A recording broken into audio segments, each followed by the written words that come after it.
Well, people on the internet, I know it's so late. I severely apologize. Mainly because I had work, then I'm just busy trying to complete a game, Spider-Man Edge of Time, a game that its ending is pretty annoying, to say the least. But it is review time. And, well, at least for right now, this will be the last Star Wars movie I will do. I could get the original trilogy, but then I might have to wait, so this will be the last one for now.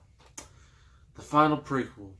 Because after the lackluster Phantom Menace and the truly awful Attack of the Clones, I was having my doubts about people who like these movies, particularly these prequels, the prequel trilogy. I'm just like, oh, I can see all the problems. But this one is considered to be the good one, the one that's not so bad. And of course, I'm talking about Revenge of the Sith, Episode 3. Yes, this is the final chapter of the prequel trilogy. And this will be the final Star Wars movie to be directed and written by George Lucas. And this will be the last live-action Star Wars movie before Disney bought Lucasfilm, and now they're doing their Star Wars movies. So this is a lot of last. And it's also the last Star Wars movie to be, distributed by Fox before, Disney bought them. Well, they didn't. They might buy Fox. But, it's like a whole bidding war between Disney and Comcast and Fox. It's, ugh. Yeah, so we finally reached the point. We finally get to see Anakin Skywalker turn into Darth Vader. That's what this whole movie's about. It's a whole climax of everything that happened in the original prequels. And, we have there's no real antagonist.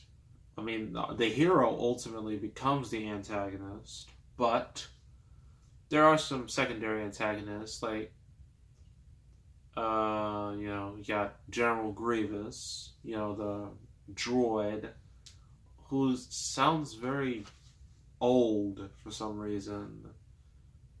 I never thought droids would age. I guess if they can have equal rights, they can have rights. I guess they can age too. That's a Solo joke. The biggest joke in Star Wars history. Yeah, we also got Palpatine. We get to see how he became,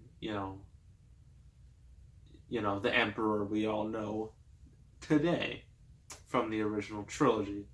We get to see his transformation. We get to see, and also, Obi-Wan, how Anakin was like a brother to him. Now it's all over now, and now they're gonna fight in the ultimate lightsaber duel. So yeah, it's a lot of things happening in this movie. This movie's quite long. It's about close to 2.5 hours. And also, another fun fact, this is the first Star Wars movie ever, and I mean ever, to receive a PG-13 rating. Every single Star Wars movie, before that, PG. Every single one. But this one is PG-13. And that's mainly because it's quite dark compared to the others, and it's quite tragic too. And it's appropriate because, considering the story, it is very appropriate that this would be PG-13. And this movie made a lot of money. A lot more than Episode 2. Not as much as Episode 1, though. It was the biggest movie domestically of 2005. And worldwide, it was number 2 behind Harry Potter and the Goblet of Fire. So, yeah. It's pretty good. So, pros and cons. Pros. The score, it's Star Wars. It's John Williams. How can you have a bad Star Wars score? I don't think it will ever happen. You can have a generic Star Wars Star Wars score, but it would still sound nice. I don't think you can ever have a real bad score in a Star Wars movie. The CGI, again, it looks very dated because George Lucas thought it would be a brilliant idea to have everything in CGI, even though CGI clearly wasn't ready yet. But it looks a bit better than the other two movies. Maybe because they had a bit more time to develop it. And I mean, say what you want about the new Star Wars movies, but at least they look good. You know, at least they don't look super fake. You know, at least, yeah, because that's like one of the main problems like the prequels had. Like everything just looked so fake and it aged so horribly. At least the new Star Wars won't age that bad in comparison. But that was more of a pro or con. I don't know. It was there. Ian McGregor. I heard there have actually been talks to bring him back for episode 9, and that would be the biggest slap to the face of continuity you will ever see in your entire life. I thought that was perfectly clear. He's dead in A New Hope. Bringing him back in episode 9, it's either that might just be a sign of desperation from Lucasfilm because they've pissed off their fans so hard and so bad that Solo was a box office disaster. Not only that, for a while, like for a good hot minute, it looked like all their spin-offs were gone until Lucasfilm was like, no, they're not gone. When Lucasfilm, actually when any studio has to do that, that's called damage control, which means they're trying to avoid as much bad press as possible. They're trying to downplay all these bad things. That's what they do. And it's pretty obvious that's what Lucasfilm did. And look, I don't hate Star Wars. I really don't. Even though I'm a super casual. I mean, I am more casual than most fans. But I do like the movies. At least most of the movies. And I didn't hate The Last Jedi. But Lucasfilm, you're only making things worse for yourself. You are burning more bridges with fans than I don't think any franchise has ever burned so many bridges with its fan base, except maybe Transformers, because that series ultimately fell apart, and the DCU that fell apart too. I don't think Star Wars wants to go down that path, and it is. But we're gonna have to wait till episode 9 to see what happens. Like, because here's the thing: Revenge of the Sith, like with the prequels. The first prequel, Phantom Menace, was highly anticipated, but it was ultimate disappointment, although it made a lot of money. The sequel, Attack of the Clones, was also a disappointment, although some say it was better than Phantom Menace, which I'm just like, what type of movie were you watching? But it made a lot less. Same thing happened with Last Jedi. So, like, people say, oh, Last Jedi made a lot less than Force Awakens. That's bad for Star Wars. This is not the first time this has happened. But Revenge of the Sith right here made more than Attack of the Clones. So, could the same thing happen with Episode 9? Who knows? Anything can happen. But if Lucasfilm continues going down their path, Episode 9 will not make $1 billion. If it doesn't make $1 billion, it's over. Star Wars will be officially dead. And we can all celebrate. Or be sad. Or not care. Because Star Wars is now completely irrelevant thanks to Lucasfilm. I don't even blame... It's not really Disney's fault because, Disney's been doing great with the MCU. So it's clearly not them. This is all Lucasfilm. But that was like a whole tangent. What else was good? Yeah. So yeah, Ian McGregor is he's transformed into Obi-Wan. He's fantastic. He really should get his own movie. Hayden Christensen. This is a mix. It's not a pro or con. He is better than here than in Attack the Clones, but he's still not great. He still has that really stiff, really bad delivery of lines. But like his character change is really good. And like this movie wants you to know he is fully turned evil. He is turned heel, as they say in wrestling. He murders a bunch of children. Yes, they don't show it because I'm pretty sure if they did, this would get an R rating. But the movie suggests that Anakin killed a bunch of little kids who were probably trained to be Jedis when they were older. Yeah, way to root for him and the Attack of the Clones. Now he is a murderer. Yeah, like the best thing this movie does is George Lucas looked at the other prequels and was like, okay, how can I make this better? Okay, more action. We start off immediately with action. We cut out all the useless filler. We make it a straightforward plot, no side plots, no romance plot, no side plots, none of that. We have a straightforward story.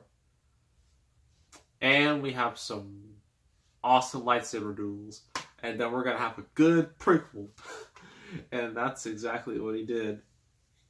So yeah, you got to give George Lucas credit. I mean, he really improved himself from the other two. It's clear like those two like weren't his priority. This was his main priority. Revenge of the Sith. Because, he's been building to this for 2 movies. All the other, some other performances, at least majority of the acting is great.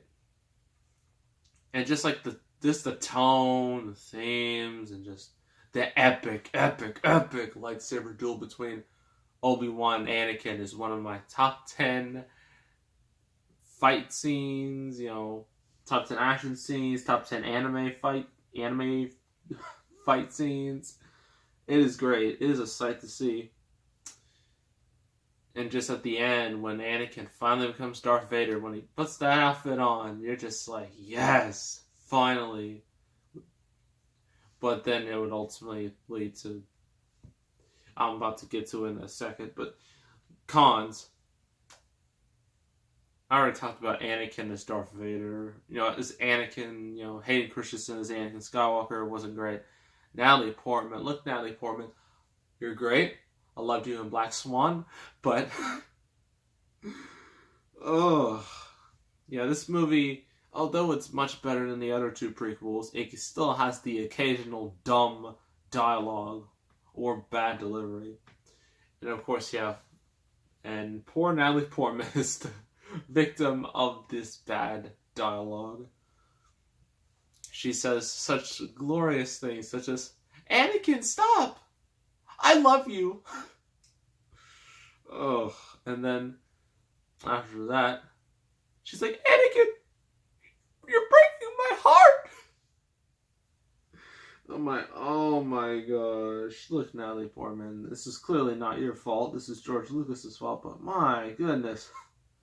That's the best you got. And she dies. Spoiler alert. She dies and then gives birth because she's pregnant in the movie. Because, you gotta have Luke and Leia be born in some way. See, like at the end of the movie, and also another stupid thing. Apparently, she's dying because, while during childbirth, and the reason why is one of the dumbest reasons ever, is because she's lost the will to live. And I'm like, what? You have 2 children. I mean, wouldn't that be enough to live? To raise them and grow, and, turn them into good people? Is that not enough? Apparently not. Anakin turned to the dark side was too much for her, and she died. Because, yeah. Ooh. What a depressing ending. So, yes. Overall, this is much better than the other two prequels by miles. It has better acting, a better story, better action, better everything, mostly. Yeah, and it was pretty, as the final chapter of a trilogy, it was great. While it wasn't perfect, it was still more than satisfactory, and I'm going to give it an 8 out of 10. Highly suggest you see, well, technically you have to see episode 1 and then episode 2, which I don't advise. But if you can grit and bear, if you can just get through them, I highly suggest you watch episode 3, because this is a great flick, a great Star Wars movie, and it's definitely the best prequel. Definitely like the best, one of the better Star Wars movies in recent memory. So yeah, that's Revenge of the Sith. Next review. A children's flick. I realized we need to do more kids movies. Like, we've been doing too many adult movies. And this one is from Sony.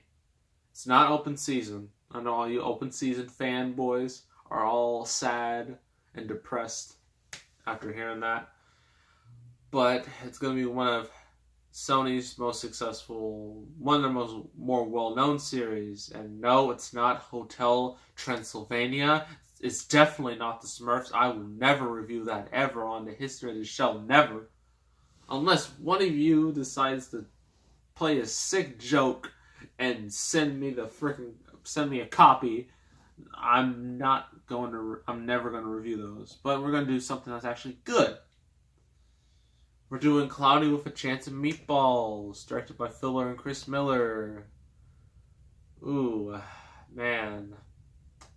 The guys who got fired off of Han Solo, but now they're kind of laughing. They're like, ha! It failed. That's what they get. And now they're doing the work. They're a part of, they're writing the new Spider-Man movie, Spider-Verse. So yeah, very interesting times for those two. Yeah, next review will be Cloudy with a Chance of Meatballs. So make sure to subscribe, like this video, leave a comment. I will see you all next time. And I am... Oh.